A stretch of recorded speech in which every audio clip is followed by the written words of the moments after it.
This item is a run and gun hidden gem in plain sight. Now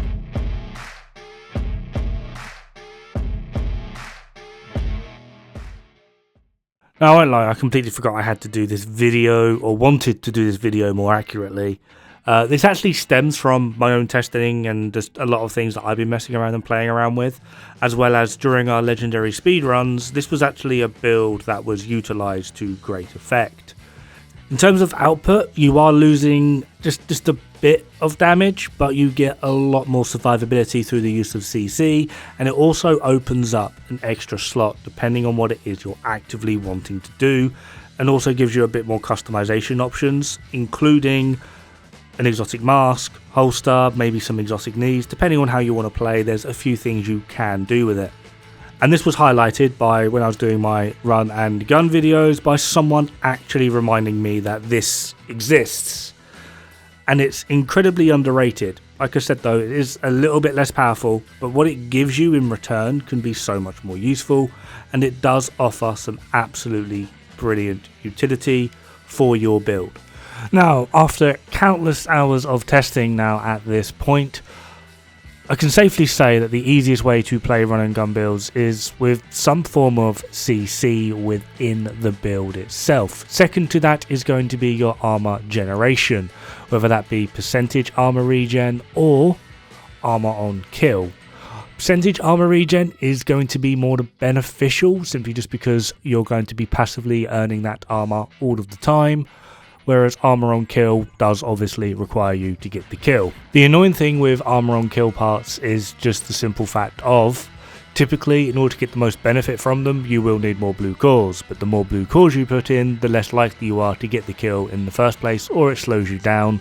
Therefore, in the long run, you end up taking more damage, which your armor cannot mitigate against. So, I give you the Hunter's Fury backpack. This is surprisingly very powerful, especially in solo play. Hunter's Fury allows you to CC enemies within 5 meters of your kill. However, the backpack extends this range to 10 meters, and the overall effect of this is actually surprisingly brilliant. Now, you don't have to have yours set up how I do. You can easily change things around, potentially running Coyote's Mask and then a Cheska or Grupo Chesk if you want to go for DPS.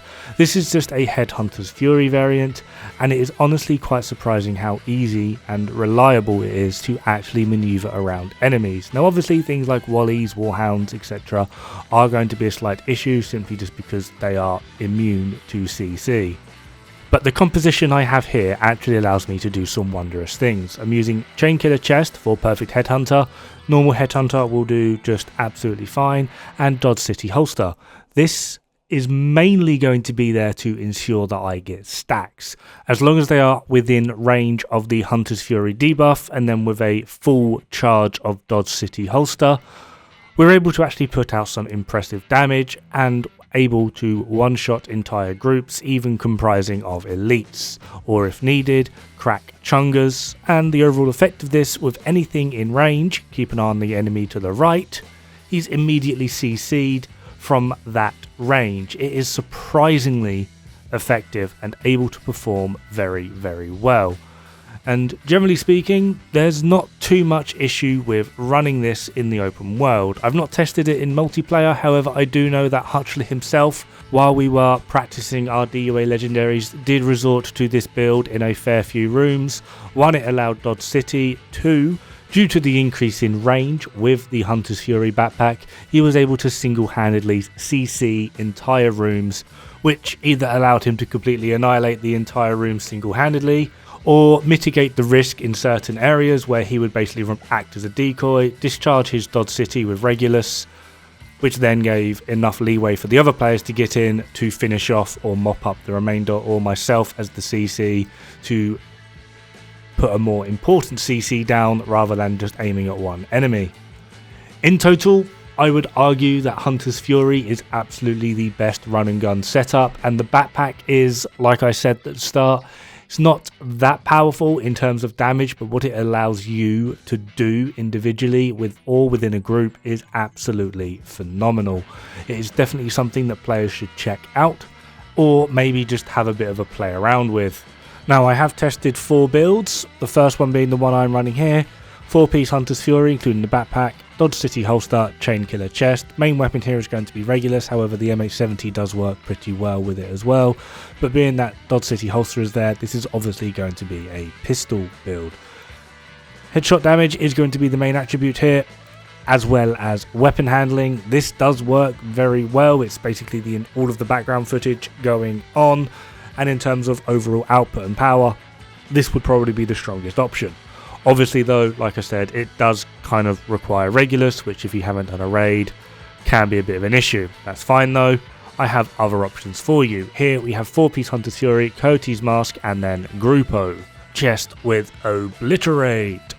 Weirdly here, we are running the Grudge, just simply because after we get 1 kill, everything is going to be status affected by use of Hunter's Fury, so we should have a pretty good uptime with Perfect Vindictive, which will then give us a further bonus to our critical hit chance as well as our critical hit damage. And as well as bolstering our teammates by a further 18% critical hit chance and then further 18% critical hit damage. This did work pretty well, but the main trick here was to basically play hyper aggressive, simply because although you are able to get Perfect Vindictive up and basically running permanently, you do have to be quick because the disorient on the enemies doesn't actually last that long, so you will need to essentially play favourites, killing the reds, then going to the purples, and then of course finishing off the elites. This way it allows Hunter's Fury itself to stack up to get enough damage so that you're able to kill the elites while Perfect Vindictive is active, as well as obviously refreshing Perfect Vindictive overall. This is actually a pretty weird one. We're going back to the Vector. We have a Grupo Mask, 4-piece Hunter's Fury obviously, and we have Ridgeway's Pride. The only reason Ridgeway's Pride is there is just so that we're able to basically proc Sadist constantly. This does work pretty well, and if you're able to get close with the enemies, kill one of them, preferably a red or something you can get rid of near enough immediately, and then while they're all disoriented, just give a quick spray around, essentially, just flop it out and spray everywhere. You're able to proc bleed on a lot of things, which gives you some immense amount of armor regen. This will allow you to take your time and then pick off the enemies one by one. All rolls for this build, as well as the previous build, are going to be crit damage with 2 critical hit chance rolls. Other than that, this build did work quite well, though it did feel quite lackluster due to the lack of a damage talent on the chest. The survivability was nice when played correctly, but overall, it wasn't my favourite. Then I tried something completely bizarre. Hunter's Fury does actually proc Vile. Obviously it's a status effect, disorient. Yeah, this ended up being absolutely hilariously fun. We had to swap out the chest to Seska for this one because we are missing a few crit chance rolls from the other pieces. But overall it did work pretty damn well.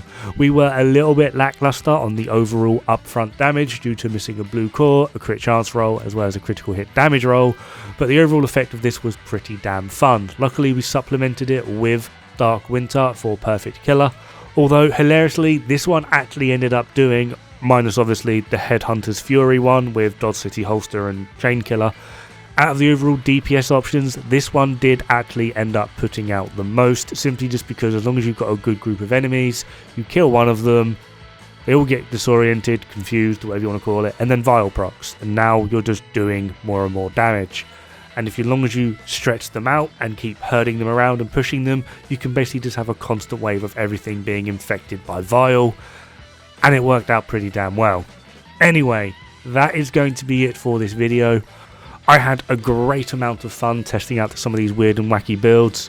Thank you very much to the person who reminded me about the Hunter's Fury backpack. I've completely forgotten your name and I can't remember where your comment is, but yeah, if you're that person, absolutely thank you so much. It was amazing.